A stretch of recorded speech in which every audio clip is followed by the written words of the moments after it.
we move on to the context setting of today's topic, nutrition. Vitamin D, 360 degrees, which is to give the complete perspective, a holistic perspective of the vitamin D market.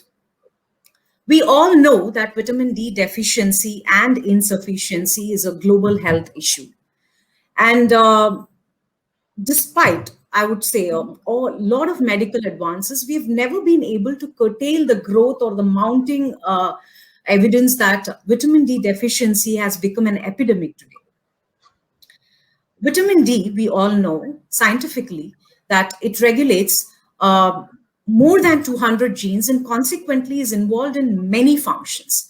The deficiency of vitamin D today has been studied for its association with many disorders and also diseases. To name a few could be obesity, hypertension, cardiovascular diseases, neurodegenerative diseases, and also some types of cancer, immunity, and fibromyalgia. These are very few to name on vitamin D deficiency associated disorders and diseases. I mean, if you look at today's scenario or the recent focus the vitamin D has gained, has further been emphasized during the pandemic.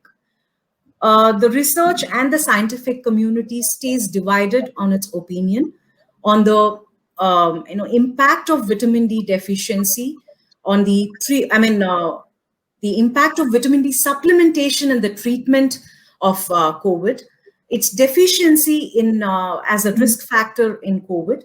And also, I mean, in the meanwhile, what has happened is many governments have also mandated the supplementation of vitamin D to vulnerable population. And also there is a continuing debate on increasing the RDA level of vitamin D. So with such a diverse, phases of vitamin D that we have seen in the recent years, we thought as one of the leading manufacturers of vitamin D, we also shoulder the responsibility of bringing in all the perspective, be it scientific, technical, market, and also the application perspectives to the key stakeholders of the vitamin D market.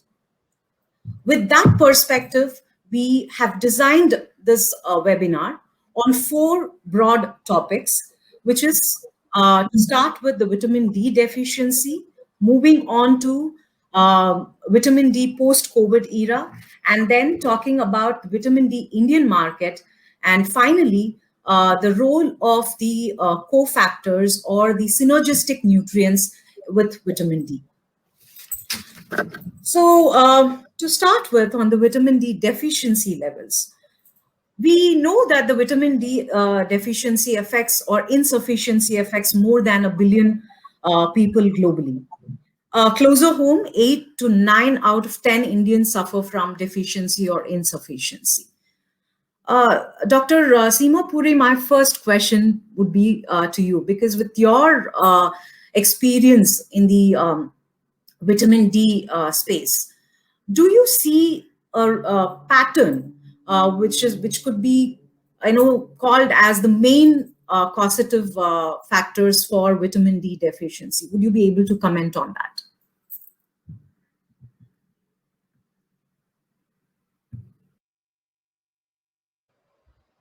Ma'am, please unmute yourself.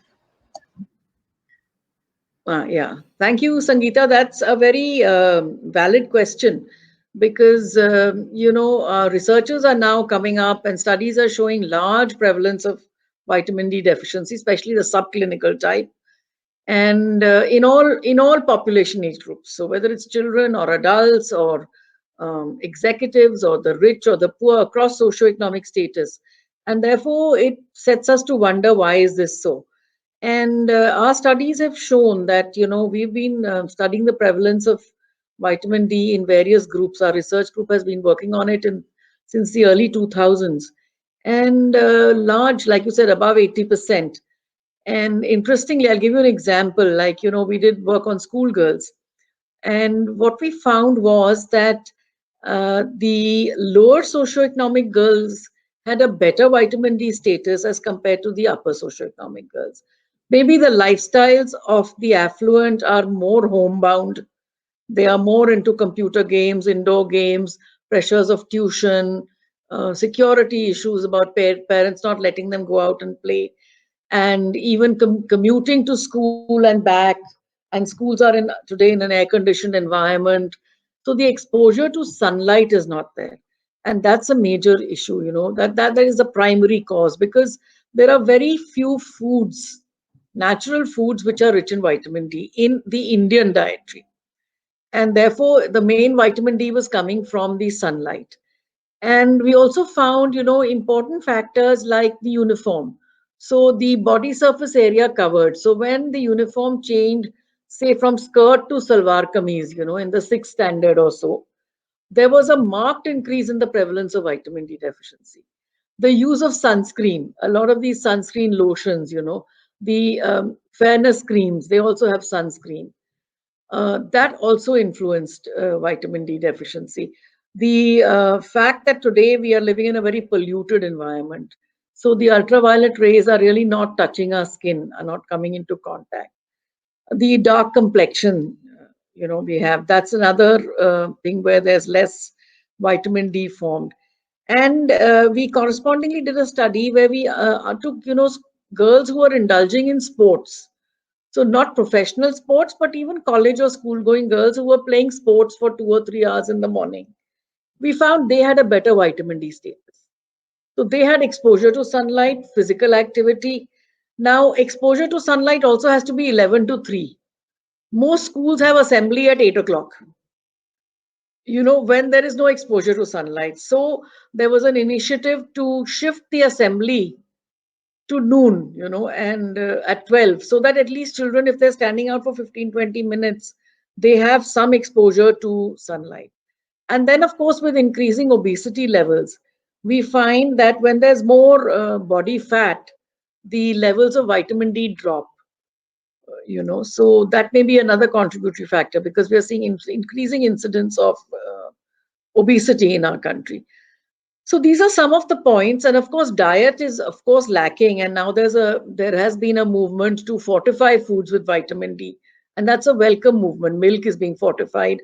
FSSAI has mandated standards, so we are moving in the right direction. But ideally, in the Indian diet, very few foods contain vitamin D, and therefore most of it has to come from sun exposure. So that's the background, I feel. So, in short, we could say that there are multiple factors. We can't, and probably some of these factors could be attributed even to the global markets, especially when it comes to sun exposure. While we, as Indians, fear on the complexion part, on the Western side, they might fear skin cancer. So, the reason could be different, but yes, there is definitely a deficit of sun exposure. Abhinav, I wanted to take your perspective here, considering that there is a widespread deficiency. From your analysis of the markets, where do you see that in the patient funnel there is a blockage? Is it in the awareness of the consumer, the health practitioner, or probably at the diagnostic stage? Or do you see that there is a failure of continuing the treatment or the supplementation regimen? Or is there any other factor that you see in the funnel which is blocking the deficiency, in combat deficiency effectively?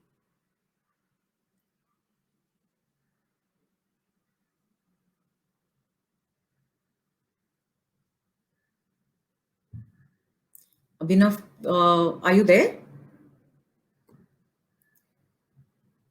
Is this contagious by any chance, that it started with me moving on to Abhinav? All right, I'll allow him to, he should be joining us again, probably another problem that he's facing. I would take your opinion, Dr. Vinita. You have worked with several brands which probably has certain level of vitamin D in it. So what do you think? What can brands of prescription drugs or supplements or fortified oils and milk do to bridge this need gap? What is it that can be done from a food, functional food and supplement and a treatment background? Uh, Sangeeta, I would like to answer this slightly differently because, when we say deficiency, I think it is important to identify who is deficient. So deficiency, insufficiency, sufficiency, all this needs to be very clearly demarcated because unless you identify, who is, to whom are you supplementing or to whom are you, giving this therapeutic dose, it may be very difficult to, segregate what brand should do. So I would largely put it to either a prophylactic use or it could be a therapeutic. These two have to be very Okay. clearly demarcated because then the dose that you're giving for either access or just normal supplementation, largely that I would say borderline insufficient is different versus what a therapeutic dose would be. So prescription driven, which is like a 3 lakhs or a 6 lakh units, I think doctors are very clear there, or those who are giving these IM injections, they're very clear why they are using these high doses. The challenge comes when it moves from this therapeutic to a prophylactic, usage, where you have so many brands in the market which have single ingredient, multiple ingredients, and even the doctor sets to which these are promoted have a different understanding of an education of where it should be used. So there, I mean, from a ethical standpoint, one has to be, especially from marketing or from science, one has to be very clear that why it isn't about one size fits all. It's about why am I, creating, why am I putting my brand into the market? What is my composition doing to the consumer, and who is my consumer? So appropriate positioning to the target healthcare professionals and the specialty is a must. Otherwise, this confusion will, keep on going, and there's no end to it with the number of brands that we have into the markets. I think doctors' awareness. If you talk to an endocrinologist, his need is very different. He will go with single ingredient.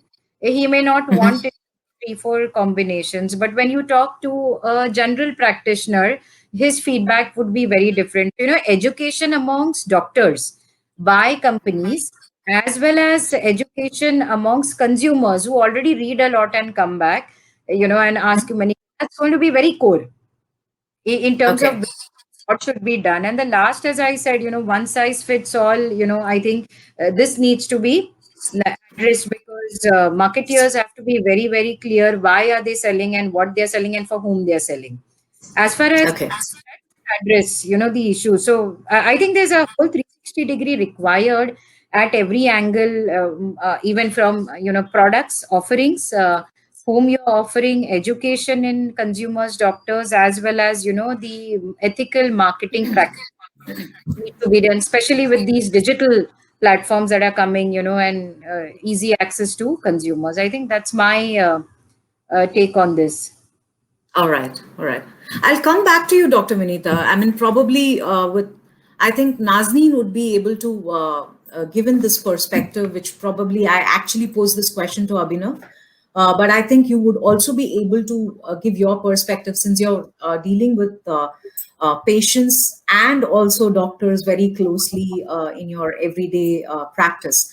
So, where do you think is the blockage in the funnel? Is it the awareness at the consumer level or at the doctor's level? Or do you think the diagnosis of vitamin D is not done effectively and efficiently? I mean, at a very large scale. Or probably people do not continue with the treatment of vitamin D. What could be the reason? Okay, thanks for the question, Sangeeta. So I think the barriers exist at all levels.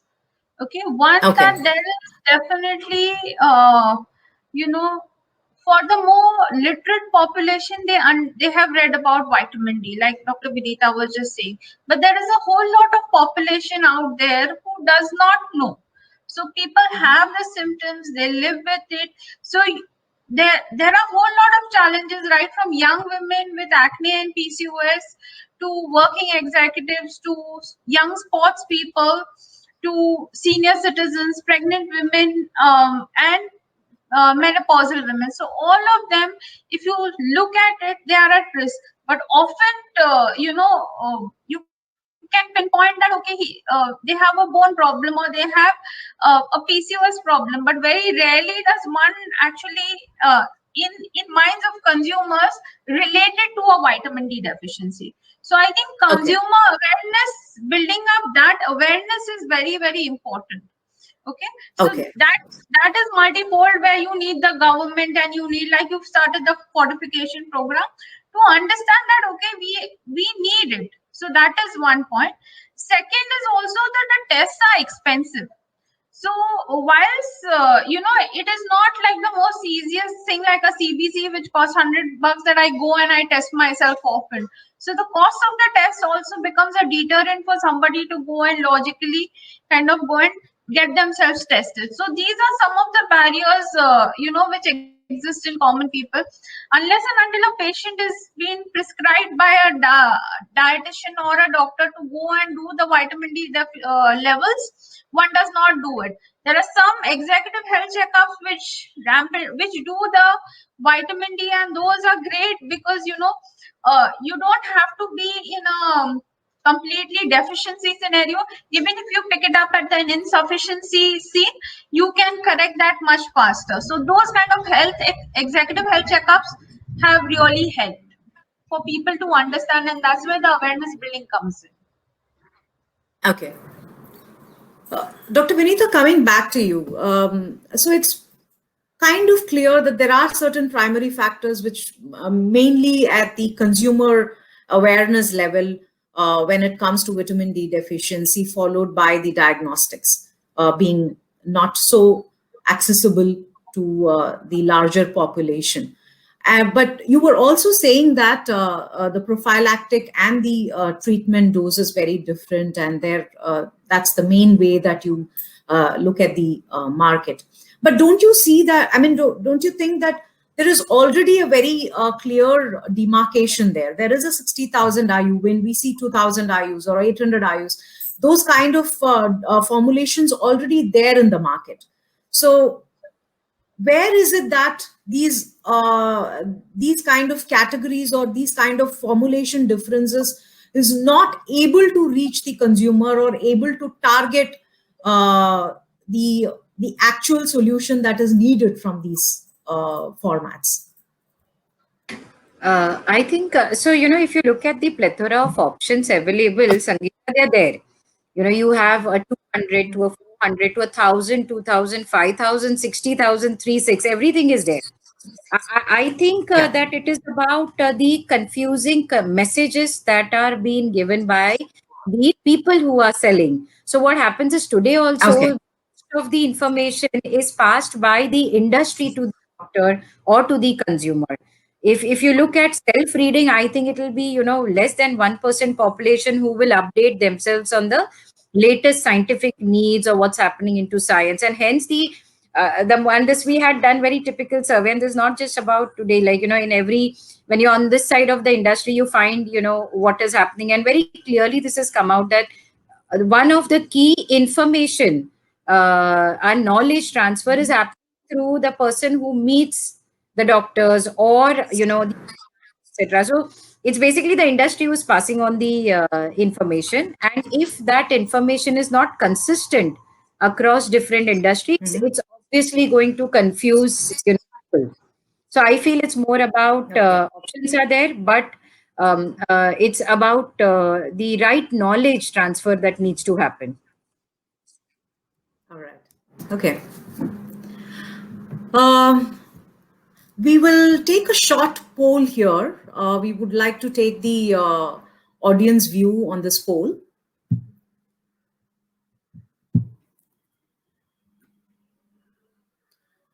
Where do you see vitamin D to be positioned towards for the future?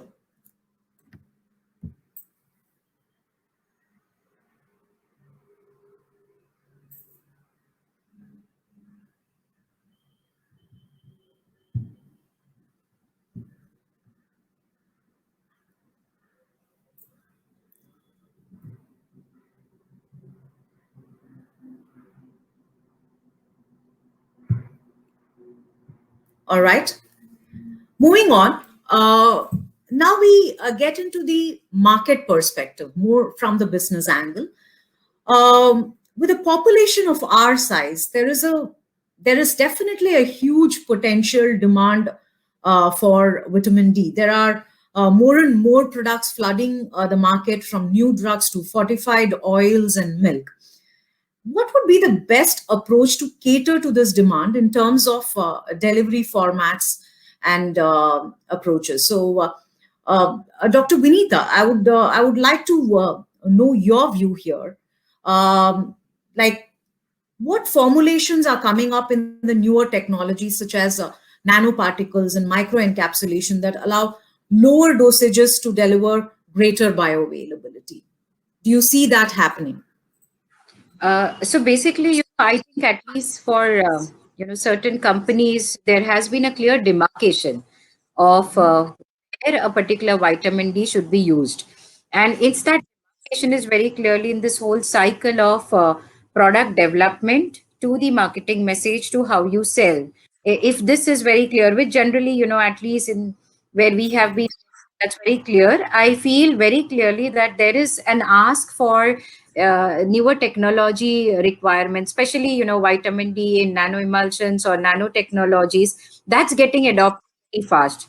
The only Mhm. challenge sometimes we face, which is like these technologies are coming in, but the science data is not getting bridged with that technology. So Okay. we as a responsible organization has to ensure that we are bridging that science gaps also. So for example, Okay. if somebody asks us, that okay, you're giving us, let's say, a 5,000 IU nanotechnology based vitamin D, what's that improvement in bioavailability? Do I need to take a 5,000 every day? For how many days? For how many weeks? What's that profile? I think those answers are not there.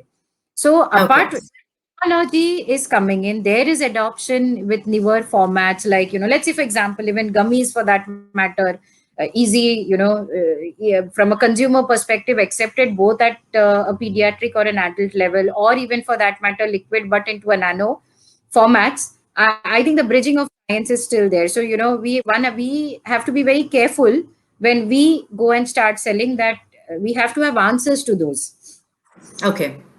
At literature data, etc., it's not there. You may have one or two or three publications trying to match, what is the bioavailability, what is the dispersibility in actual human studies. I think there has to be some investment around human studies, in vivo studies, so as to match the technology, the nanotechnology, or any other technology that's coming into any of the micronutrients for that matter. Okay. Okay. Interesting. Dr. Seema, I would like to take your view here. We have supplements on one side, treatment going on the other side, and then we have fortified foods with vitamin D.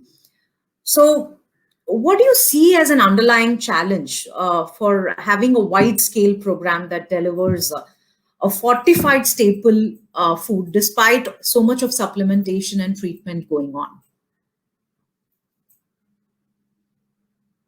Uh, Dr. Seema, you're muted. Sorry. One of the challenges that came in when we were deciding to go in for fortification was to have standards. How much to fortify, considering that people may be having some of it from the food, there's sun exposure also. And so, how much should be the fortification levels in terms of technology? Does it lead to a change in taste or acceptability or the organoleptic properties of the food? And suppose somebody has multiple types of fortified foods, like if you're fortifying everything, so it's like biscuits and oil and milk products, and everybody has a plethora of those, then what happens? So all this has been deliberated. We have come a long way, and FSSAI has mandated standards for at least 5 staples for vitamin D and A and other nutrients. So mandatory standards was a big challenge, so which we have partially crossed. We still have a long way to go. The other issue is of availability and accessibility. How do people consume it? And uh, okay, this is across all income groups. Some people may want to buy it, but how do they choose whether a fortified oil is better than an unfortified oil? Like Vinita also said, consumer awareness is very important because they must know what is the benefit of this X oil over Y oil. The Whether it can be put into the government programs, does it go into the PDS system, does it go into the ICDS or the midday meal system to benefit large amounts of our population? That's another issue. And then, of course, the availability and accessibility in the market. So, there are populations living in remote areas, in non-accessible areas, illiterate populations who may not be able to afford, or even if they can afford it, they don't have the knowledge or the awareness or the reach to get those products. So these are some of the challenges which are coming up with fortification. Of course, the industry is rising up to it by agreeing to do the fortification. Otherwise, that technology is also an important, cost for them, an additional cost to set up that technology for fortification in some cases. So all these things have to be considered when we are talking about, fortified foods versus supplements. And I feel consumer awareness and creating that buzz becomes very important. Okay. Interesting. Nazneen, I would like to hear your views. What Dr. Seema said is probably what the government bodies and how they are making the whole vitamin D supplementation and fortification program more secure and give confidence to the consumer that it is safe because it has been standardized and there has been a lot of parameters that has been thought of. But when it comes to your practicing with consumers and patients, do you get into that dilemma that am I overloading a patient or a consumer with vitamin D? Where do you see that there is a knowledge gap as to whether both a supplement and a fortified food has to be given to a patient or a consumer or not? Okay. So, see, now here we look at different, not only the socioeconomic strata, but also the educational status. So people who belong to the upper socioeconomic strata, who are well traveled, they buy to eat, and they are mostly non-vegetarians and can afford to eat these foods. So by far they may be all right, okay, and also they are very high on supplementation, some of them, okay, because they'd always buy supplements when they're traveling in from the US, and they'll carry the 5,000 IU bottle of vitamin D because it's far more cheaper, and that is something which they do. So that is where the real concern is for people who know more, okay. But largely to a lot of people, like the fortification is well within the RDA. And in spite of that, we still see a lot of insufficiency, sometimes even deficiency in a whole lot of groups, including the upper socioeconomic strata, the middle and the lower for sure, unless and until those who are really out there working in the sun all day long.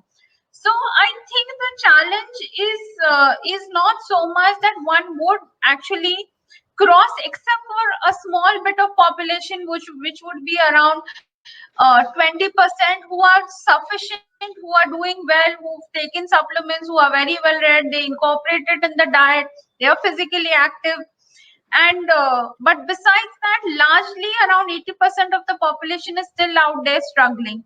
And it could begin something as simple as depression, to PCOS, to cancers, to bone health, to cardiac problems and diabetes. So it is multifold, and how it exists in people. Also GI disturbances. So wherever there is fat, lower fat absorption, again vitamin D does become an issue. Okay. I saw Abhinav joining in for a short while. Is he still there, or Abhinav, are you there? Okay, I think we lost him again. Dr. Vinita, let me pose this question basically from your experience of dealing with brands and designing products, and probably even Nazneen could add in here. Historically, what we've seen is that vitamin D was prescribed in combination with treatment drugs for diseases like tuberculosis or disorders such as osteoporosis. So, Hi, can you hear would me you now? say that? Oh, perfect, Abhinav. Okay, so I'm so sorry about this. I've tried like 3 different laptops and 2 different No, phones. I just passed it on. Don't worry. Yeah. So I know you're just Okay. getting to the, yeah, sorry, go ahead. Yeah, we are discussing on the prescription of vitamin D, where it has been always historically, if you look at it, it has been a adjunct kind of therapy, wherein it was followed with some of the tuberculosis medication or probably osteoporosis. So, with the current evidence, do we see more and more specialities prescribing vitamin D and doing testing of vitamin D? Oh, no, absolutely. I think that's a great question. See, if you look at the prescription data that we collect as a company, the 2 biggest prescribers of vitamin D in the Indian market are orthopedics and general physicians, right? Historically, we've always felt orthopedics, have treated a lot of patients with osteoporosis. The moment they do basically a hip replacement, joint replacement, anybody comes with like a trauma case and they break their bones and you need to recover, vitamin D was written. In addition to that, what we are seeing of late is a lot of people go to the general practitioner with symptoms of vitamin D deficiency. Now, it could be fatigue, it could be muscle pain, and a lot of other conditions associated with that. So we are seeing, along with orthopedics, a lot of general practitioners also write vitamin D for fatigue and muscle pain, right? Another, indication, tuberculosis you'd mentioned. Historically, again, vitamin D has been associated with respiratory infections in infants, right? So pediatricians have written a lot of vitamin D. They mostly write the liquid variants of the vitamin D. But off late, we're also seeing another specialty which has really picked up vitamin D has been the gynecologist, right? Now, along with women who are, I think, pre-menopause or post-menopause, but about 45 years of age, you are seeing a lot of adoption of calcium along with vitamin D, the calcium combinations. This has been one segment where you've seen increasingly adoption of the combinations, calcium plus vitamin D combinations. We have done some studies there and we realized that less than 10% of the women who have issues with bone density still get calcium plus vitamin D, right? And especially women who are around the menopausal age, we see that the penetration is still extremely less. While we have seen gynecologists have really picked up in writing vitamin D, we do believe that, especially in this segment of patients, we still barely scratch the surface. Another area where you see increasing adoption is fertility and pregnancy, right? So people who are trying to conceive, I've seen a lot of gynecologists write a slew of tests, and vitamin D test is one of them. And in that particular category, also you see gynecologists adopt. Pregnancy and lactation, anyways, there, right? So a lot of patients get that there. A couple of other specialties which I've seen have increasingly picked up. One would be for chronic conditions. So people who are suffering from diabetes, hypertension, and hypothyroidism. Vitamin D has been increasingly written along with the statins and other medications that you typically write for these conditions by doctors. And our data shows that almost 80% of all statin prescribers in the Indian market also write vitamin D. Right. So in a way, the adoption by some of the consulting physicians, cardiologists has also increased. And finally, even psychiatrists, increasingly there is association of vitamin D deficiency with depression and chronic anxiety. And a lot of psychiatrists, also kind of perform a lot of tests, and vitamin D deficiency is one of them. So vitamin D is no longer associated with one or two conditions.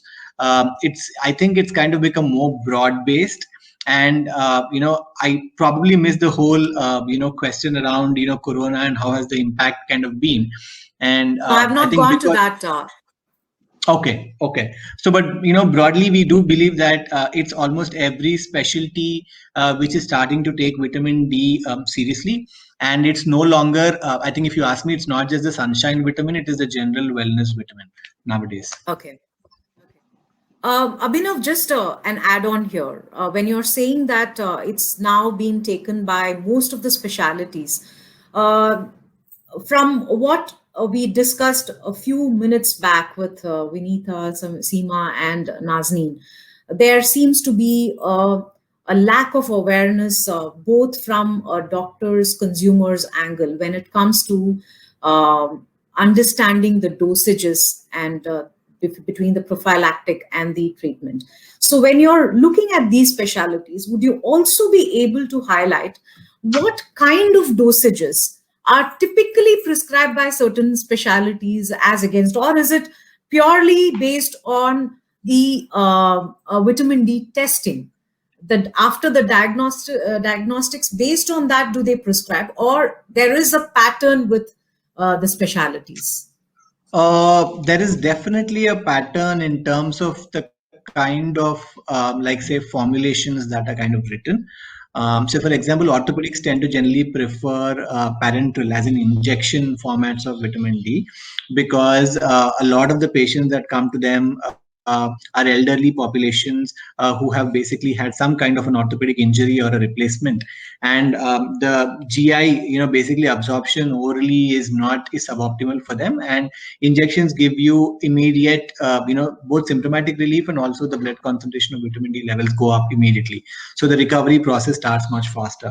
So orthopedics have historically preferred injections. Injections are typically either 3 lakh units or 6 lakh units. What we've seen essentially with orthopedics is that they start with an injection, and depending upon the need, they kind of switch to the oral tablets as well. Right, so you could go either with the gel formulations, or you could go with the tablets, or you could go with the granules. But orthopedics, by and large, tend to kind of prefer the vitamin D injection, which is parenteral. Pediatrics by default would assume would take the liquid formulations, and there's also increasingly this view among doctors in India that the tablet formulation and the granular formulation absorption levels have had issues, because of which we've seen even the general practitioners and orthopedics preferring the liquid formulations. Now, if you are asking standard dose, obviously the standard dose does vary. Say, for example, if you go to a general physician, previously a general physician would give you a 60,000 units per week for about a month. So which essentially means you take one tablet for 4 weeks and you stop. Of late, there has been increasing evidence that doctors are moving towards the 8-week pattern, which essentially means if you have, a deficiency of less than 20, then typically you would go with an 8-week dosage of 60,000 units. Right, liquids also essentially the same, you kind of equate, but with severe deficiency or deficiency of 4 or 5. I myself have been diagnosed with a deficiency of almost 4.5, which was severe a couple of years ago. And then what the general practitioner did was she suggested I have an injection of 3 lakh units first, and then continue with a month, a weekly 60,000 units. Now, again, coming to the question of prophylaxis versus standard usage, honestly, there is, I've not heard any specific protocols. I don't think a lot of research has been done in that particular front, but companies, unfortunately, are kind of marketing suboptimal research also as proper research, which is where I have some problem with some of the pharmaceutical companies. But that being said, I think because of the whole awareness of vitamin D and its immunity connection, we have had more and more people come forward and take some of these medications, or at least proactively reach out to their general practitioners and get a prescription. So I don't know if there's a lot of data regarding what dosage is prophylaxis versus what dosage is treatment, especially coming to, I think, COVID and immunity-related concerns. But I do believe that there is some research which has to be done there for you to come up with the optimal dosage and duration. Thanks, Abhinav. That was a live validation of Nazneen, Seema's, and Vinita's viewpoints. Now, coming just to understand, let's get into the COVID scenario there has been a lot of noise about vitamin D's role in immunity, completely divided opinions from the scientific community. Dr. Seema, what do you think? I mean, is this something that the scientific community debating on RDA levels of vitamin D to be increased? How do you see this going? I mean, do you really see a point there? What is your viewpoint on the RDA levels, the current RDA levels, be it India or globally?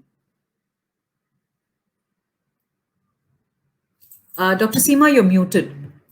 Sorry, that's by habit. Okay, I feel that I can speak in the view of the RDA given by the Indian Council of Medical Research. The RDAs have been raised recently, but that's basically because of the justification given that our exposure to sun rays is much less. And that's the reason. And of course, we do know, and everybody has just talked about it, that vitamin D is more than a vitamin. It's kind of a pro-hormone. And therefore, it's implicated and has a role in a numerous, line of diseases, whether it's arthritis or bone disorders, psoriasis, neuropsychiatric disorders, etc., etc., etc. When it came to COVID, yes, it has a main role. It has an important role to play in immunity. It also helps to reduce inflammation. It reduces the cytokine storm. So that's all. There are studies to prove this, and the studies have shown this. But the studies also show that when you want the vitamin D levels to be effective for COVID, the serum levels have to be 3 times what they are of the normal levels. So it's only when the vitamin D status is much more than optimal, I would say that it would have a protective role against COVID. But definitely there is vitamin D has a significant role to play in lowering, or I would say diluting the effect of the COVID virus in terms of the cytokine storm and the immunity, the inflammation and the other. I won't go into all the processes with the physiological processes which happen as in terms of the immune mechanism, but basically it does have a beneficial effect, but the blood levels have to be much, much more higher. So they found this effect when it's above 75 nanomoles per liter, the vitamin D status, which is the normal is 25. So you can see the difference that is there. Glad to hear that from an expert. So, Vinita, coming to you, when we are looking at vitamin D formulations, the way Abhinav had portrayed, the format makes a lot of difference to different specialities, and especially on the supplements side, there is also the increasing viewpoint that people are wanting to move away from the serious medical format of supplements. They want to have much more indulgence format, I would say, or something which is much more tastier. So when you're getting into these kind of formats of chewable tablets or gummies or jellies and things like that, where do you see a problem? Do you see a problem, first of all, of getting a consumer taking in more unwanted ingredients along with the nutrients that is required? And how do you see this can be overcome at a formulation end, making it consumer friendly at the same time, not getting closer to indulgence format? So Sangeeta, we have been working on some of these formats, and consumer friendly formats is a nightmare for a product developer. That is what we've really seen. It's a nightmare. I mean, the time that we spend on creating prototypes, acceptance by marketing teams and those sensorials and the organoleptics is, I think we would call it madness in this whole product development design stage. And few of the challenges that we have faced consistently post-COVID and, probably even before, as we, not just India, markets, is one is ensuring that the product label claim in that consumer format is met. That's one challenge, because what happens is many times the formulations, you end up having the quantity of the inactives more than the actives. So what happens is your binders, your fillers, they add more to the weight of the product, whichever format, whether it's jellies or biscuits. Second is the processing, the whole method development process itself.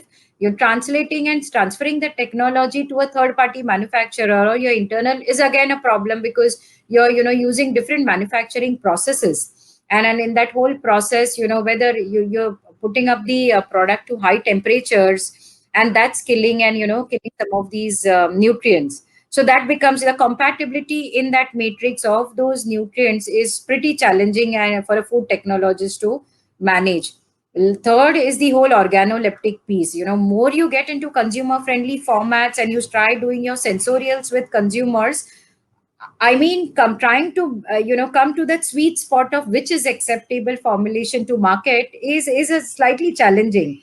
I mean, you will always have those back and forths between a marketing team and a consumer insights team and the product development team to identify that sweet spot. And both sides, obviously a marketeer would want 5 on 5, but a product developer may be able to meet only a 3 on 5, because otherwise then you're not able to meet the end of shelf life requirements, and the manufacturing overall process becomes a challenge.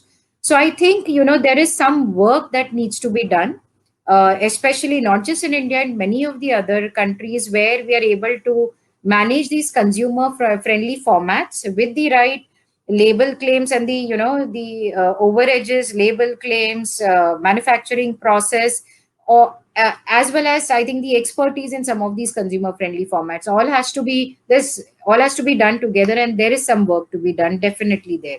I don't see it so easy getting into consumer friendly formats because of just the behavior of many of these nutrients. And the largest challenge we find is that you will never find single nutrient asked from the markets and consumers. It's always those 3 or 4 of them, and hence how the 3 or 4 of them behave. And then you may have requirements of a vegetarian raw material or a non-vegetarian logo. All that brings in the complexity in product development.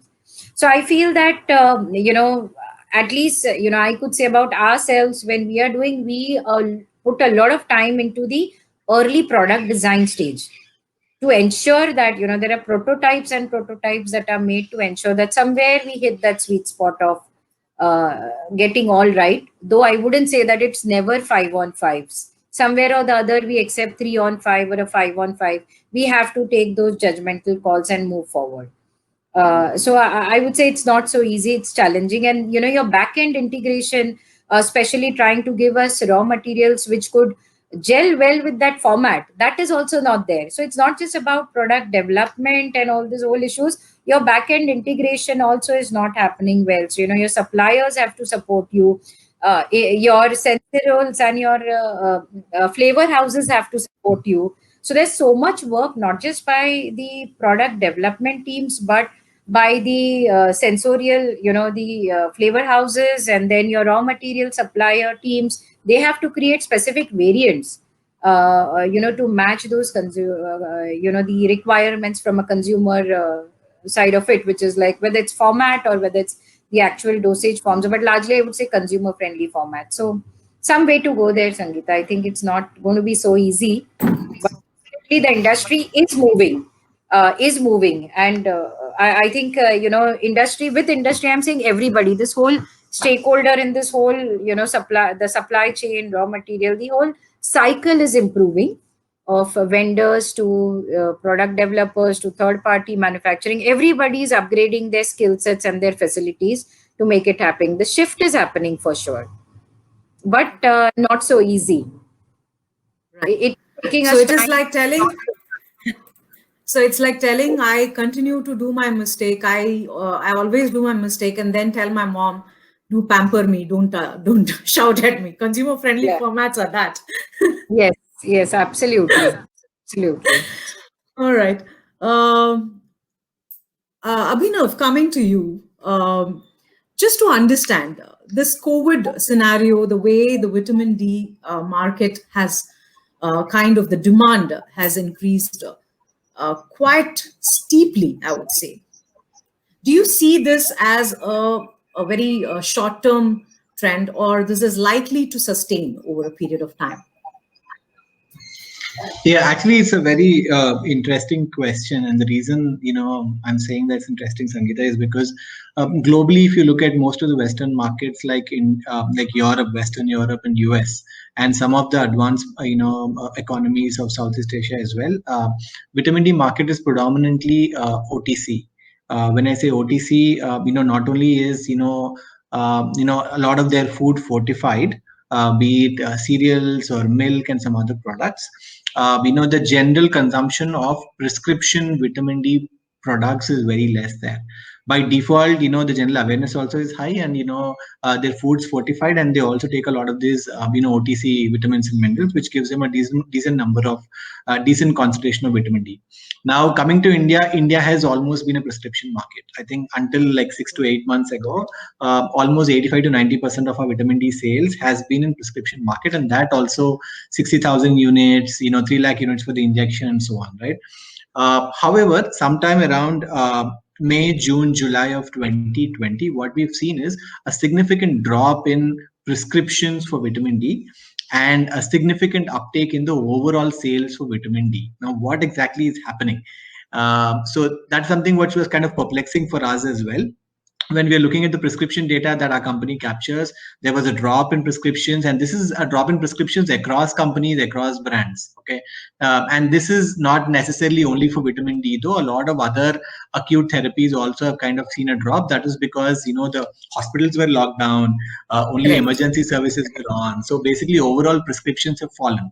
However, there seemed to be a significant increase in awareness among people about the immunity benefits of COVID, and people were just going to the chemist shop and buying the 60,000 units and just taking, right? And they were taking for 4 weeks, for 8 weeks, once a week.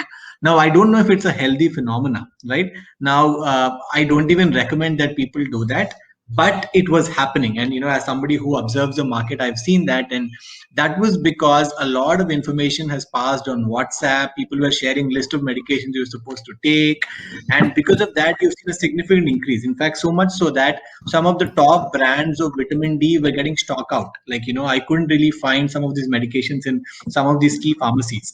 And I was working on a project in this particular space, and I personally went to a lot of chemist shops in Mumbai and Hyderabad to ask for some of the top brands I couldn't find. Right now, from other such disruptions, for example, demonetization was another disruption, GST was another such disruption. What we see is consumer behavior does get altered to a certain extent, right? Say, for example, during a period, if you have been used to certain habits and things, post that particular, even after that particular event passes, you continue with some of that particular behavior. Now, be it digital banking, a lot of people have gotten comfortable with digital banking. Online consultations, people have gotten comfortable with online consultations. Even to an extent, I think work from home, online webinars. My understanding is that these things will continue to happen, maybe not to the same extent or degree. The same can be applied to consumer behavior with respect to some of these vitamins, not just vitamin D, even vitamin C saw a significant uptick, whereas the remaining vitamins like B complex and E have not necessarily seen that kind of an uptick, right? So basically, immunity associated ones.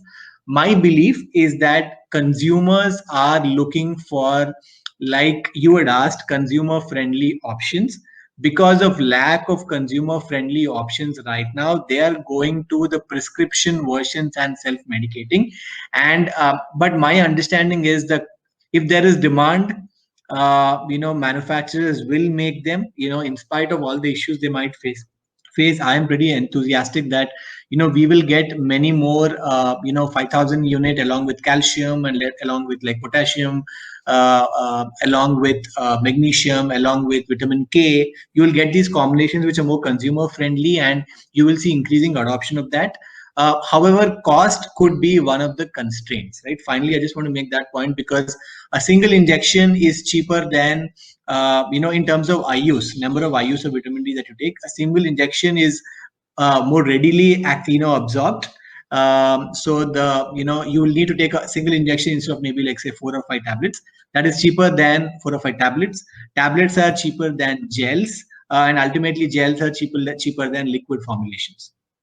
So in a way, what happens is, while we see more consumer-friendly options, we would also have to do something about the price of these medications, because currently, at least I believe, vitamin D is kind of above the reach of a majority of the population, considering the fact that we have 85% prevalence of vitamin D deficiency in India. I personally don't think at this particular price points we will be able to see significant penetration. While the usage can increase, I'll give you an example. I have heard of people taking the vitamin D ampule, break it and drink it. Okay, because it's cheaper to kind of do it that way than to kind of take tablets, which is ridiculous. Nobody should try that at home. It's a very dangerous thing to do, but people have done that, and I'm just giving you examples from the business side as to what happens. So price is definitely an impediment, but once you have more consumer friendly options, I don't think we will move to a stage where you don't get severe vitamin D deficiency ever. You will be supplementing regularly, and that will not need a lot of prescription vitamin D tablets in the first place. Thanks, Abhinav. Before I go to my final question, we will take a poll question right now.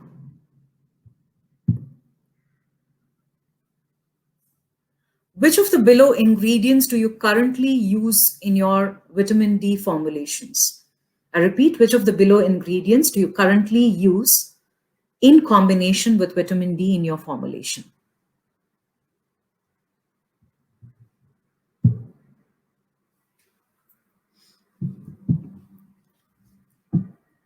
Coming back, my final question.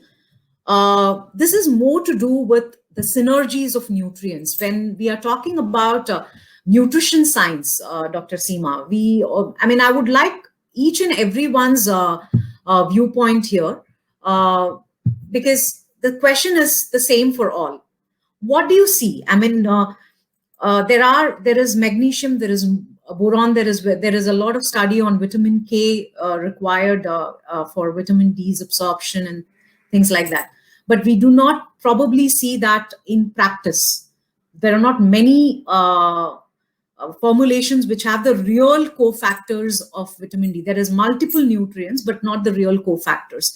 How do you see this from a nutrition science perspective? Do you think such combinations is needed in the market, Indian market? From each of your expertise area, how do you see this particular space of cofactors with vitamin D? Dr. Seema, can we go with your opinion first? You're muted, Dr. Seema.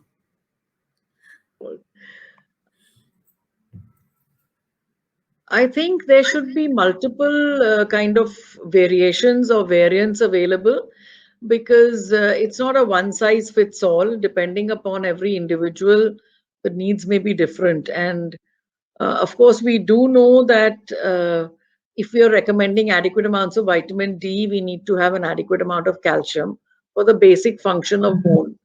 So orthopedics may be only looking at, say, calcium and vitamin D, but the endocrinologist may also be looking at other combinations.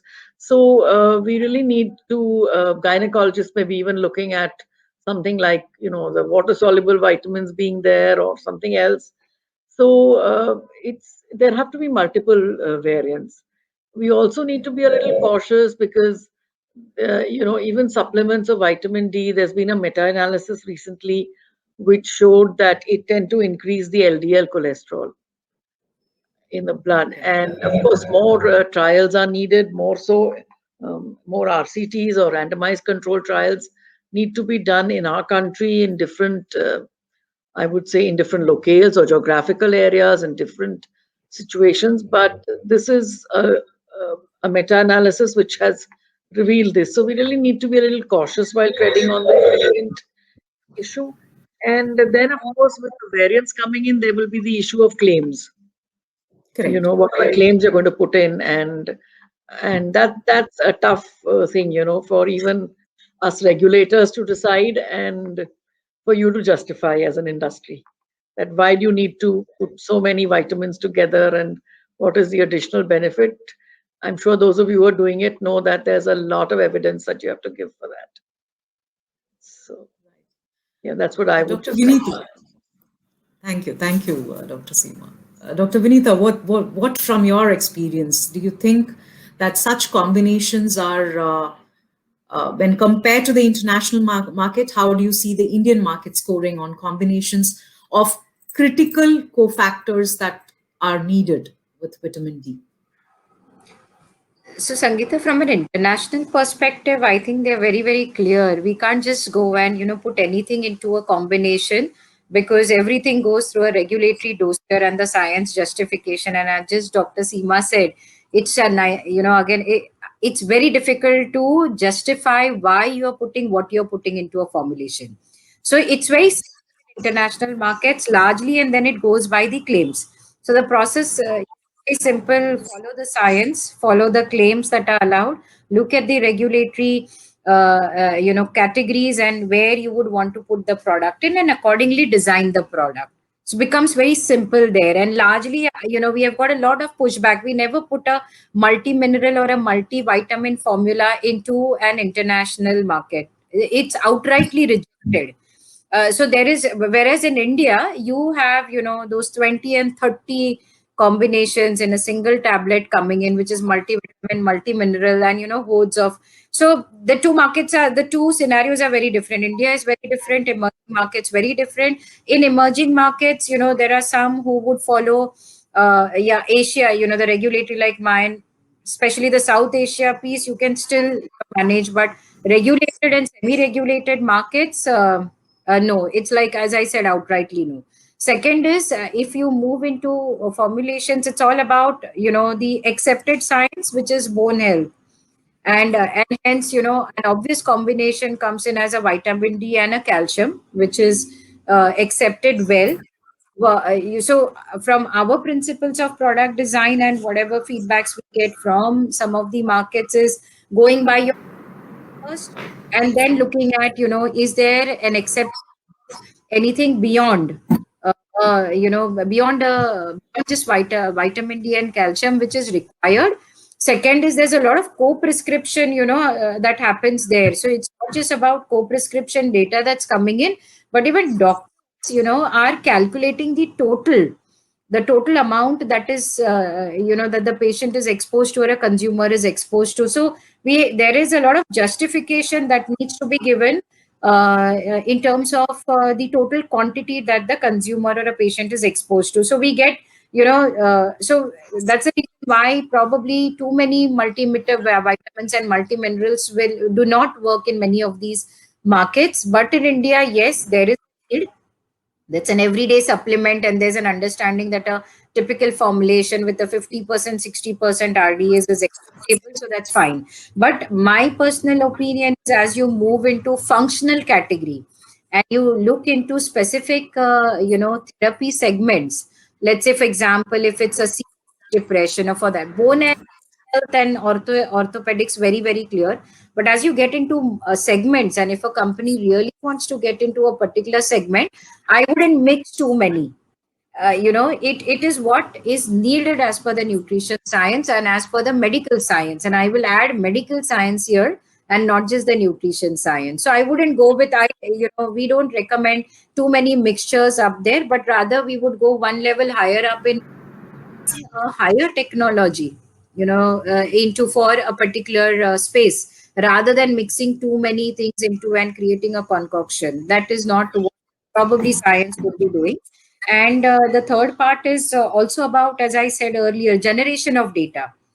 So also that whole science generation of data also has to be managed well. So it's not just about creating a formulation, but also to ensure that from an organization perspective, you educate the doctors, you ensure you build that research and data around the combinations, and then do it. So I wouldn't support concoctions, but at the same time, from muscle health is coming as a big piece. So this joint muscle, a space that needs to be looked into thoroughly.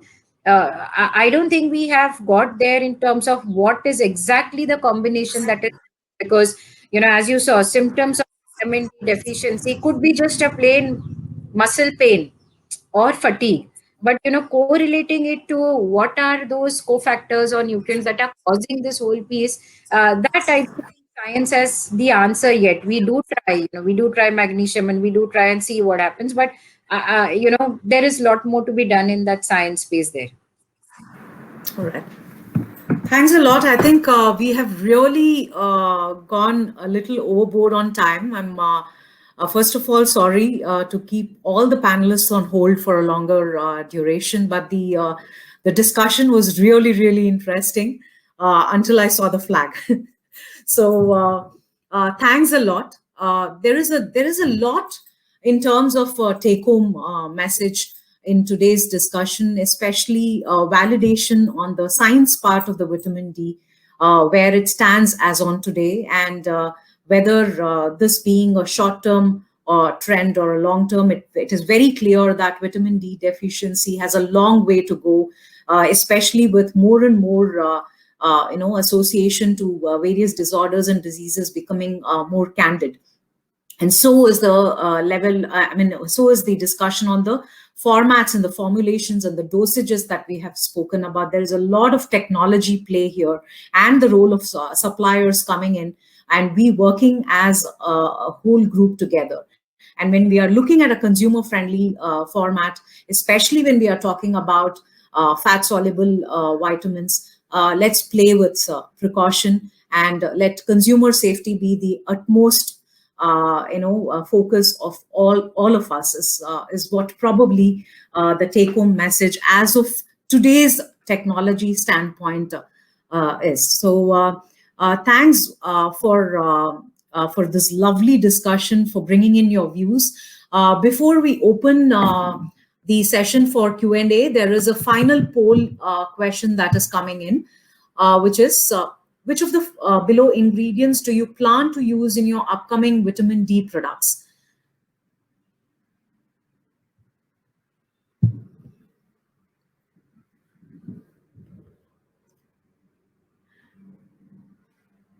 All right.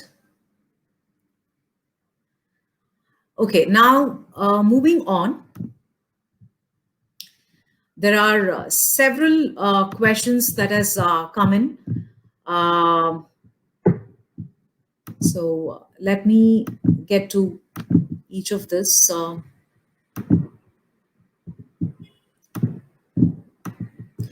Okay. Is the bioavailability of fortified vitamin D as good as natural sources? Is the question.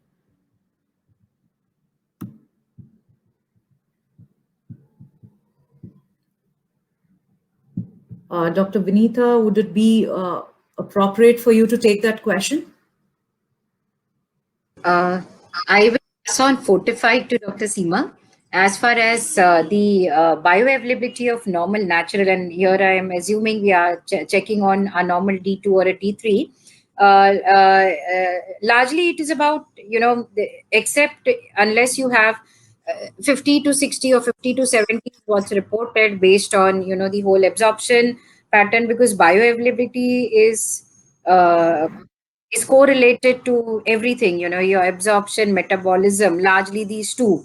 And since it is a lipid soluble, goes to the liver, and then the passive diffusion, there shouldn't be much of an issue in terms of the bioavailability. However, the other cofactors of what you add into the formulation, or for example, if a patient has a malabsorption or is suffering from something like an irritable bowel syndrome, where there's a rapid transit, or whether it's been taken without food, or the fat component, that could probably impact it slightly, but not much. So Okay. that on bioavailability, it doesn't really matter whether it's a capsule or a tablet format. There are slight variations D2, D3, but largely it's there. It helps, and ultimately it's all about the end clinical that you see, which is the levels, and that is obviously with D3 it's better, but I wouldn't say it's bad with the others. It's also equally there, maybe a 10-20% variation here and there. Okay. How do we improve the bioavailability? Yeah, please, Dr. Seema. I just wanted to add that the bioavailability becomes better if you have a fat source along with it. So if somebody is having a tablet format or something, it's better to have it with, say, a glass of whole milk. Okay. So because it's a fat soluble vitamin, so absorption is better in the presence of a fat or an oil. I think you've answered my second question, how to improve the bioavailability of vitamin D. Now, there are questions on. 1 minute.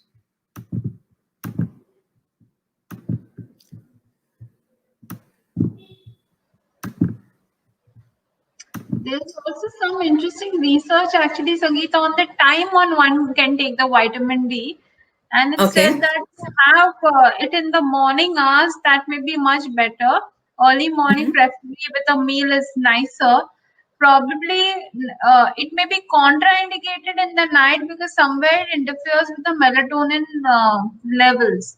So more research is required, but there was a very interesting study which was found. So especially for people who are finding it difficult to sleep, it is always nicer to consume it in the morning with breakfast. Yeah. Thanks, Nazneen. And there is a question on, is there a difference between a fat soluble and a water soluble vitamin D as few brand claim? I think it is about the cold water dispersible formats and the crystals that I believe that the question meant that, because there is, as such, you can't call vitamin D a water soluble vitamin. So, I think this is on the formulation side. Dr. Vinita, would you like to take this question? Yeah, I'm assuming this is related to the cold water format of vitamin D. So largely, these formats, especially the ingredients, the raw materials, come into, and it's largely to do with the formulation. So it has nothing to do with the bioavailability. It will be absolutely similar. It's just about the format that you're trying to put into. So if somebody wants to get into a dispersible format, obviously you may require the cold water format of vitamin D to be added into the formulation. So there wouldn't be any change in the bioavailability, but obviously, as I said earlier, whether it's a liquid format or dispersible format, there could be slight changes here and there, but it's only to do with the product formulation and nothing to do with the bioavailability. There is an interesting question. Since we relate to vitamin D as being associated with obesity, vitamin D deficiency being related with obesity, do you think there is a role vitamin D has to play in weight loss?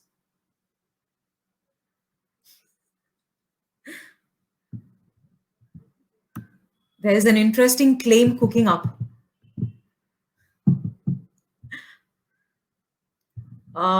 Any experience of prescribing vitamin D for any of your patients or consumers who are wanting to get into weight loss, or is there any research link there, Dr. Seema?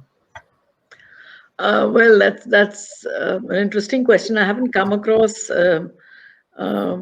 any studies like this, but yes, obese people tend to have lower levels of vitamin D. That has been established. And yes, vitamin D we know helps in diabetes. So by affecting the insulin sensitivity, and in a way, maybe that brings about weight loss. I don't know if there's an indirect connection, but really sound scientific evidence still it hasn't been generated on this. But yes, obese people tend to have lower levels of vitamin D. I was just reading on to obesity. Yeah, Doctor. Yes, Nazneen, go ahead. Yeah, well, Vinita, would you like to say something? Yeah. You want to go on first? Yeah, I Okay, would just like to support Dr. Seema's statement there actually. So whilst the obese people definitely have low vitamin Ds, but most of the times when patients come to us, and these are all prescription based, so they would either come from a gynec or from an orthopedic surgeon, but just before surgery they're wanting them to lose weight, or for a girl with PCOS, she wants to just regularize her periods, or women with IVF who need to lose that weight, prescriptions by endocrinologists because they are in the pre-diabetes stage, or diabetologists. So essentially, somewhere a lot of mounting, all of them come, but we've not seen singularly obesity by itself. So, Alright. but it does work as a complex phenomena for all of them.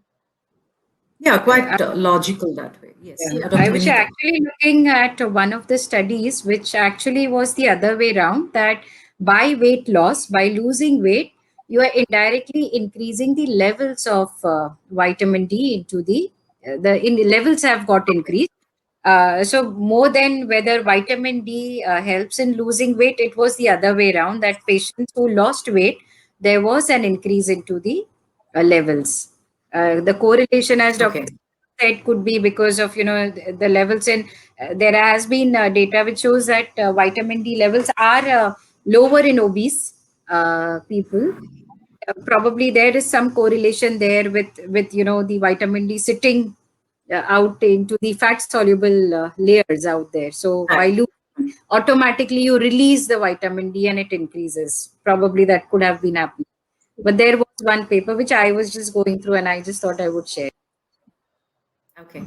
We are taking the final question now. Why research is not yet done on the synthesis of vitamin D by RDT, recombinant DNA technology, from a human gut bacteria such as E. coli, Streptococcus, like in vitro insulin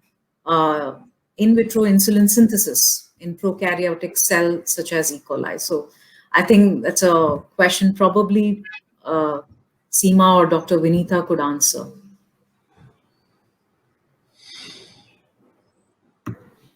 Dr. Seema, you're on mute. I'd just like to say that a lot of research is going into the role of the gut microbiome. And every day we are getting new findings, the brain axis.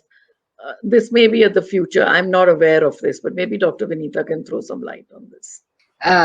No, right now I'm not aware of any such research that's carried on, but there's a lot that's happening in gut microbiota, and that is why there could be a situation where this could happen. But currently, as of date, I don't think there's any.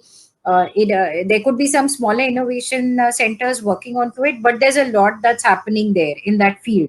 But whether have we reached that outcome of vitamin D trying to get into more RNAs, mRNAs? No, I don't think we have yet reached there. There's a long way there.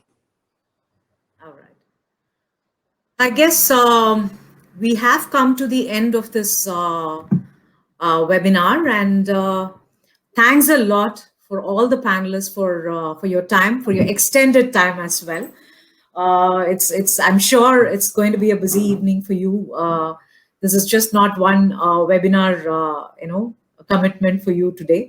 So thanks once again for a lovely discussion. There are many, many questions which probably would be sent across to you. We could probably take it offline. With this, I hand it over to Priya.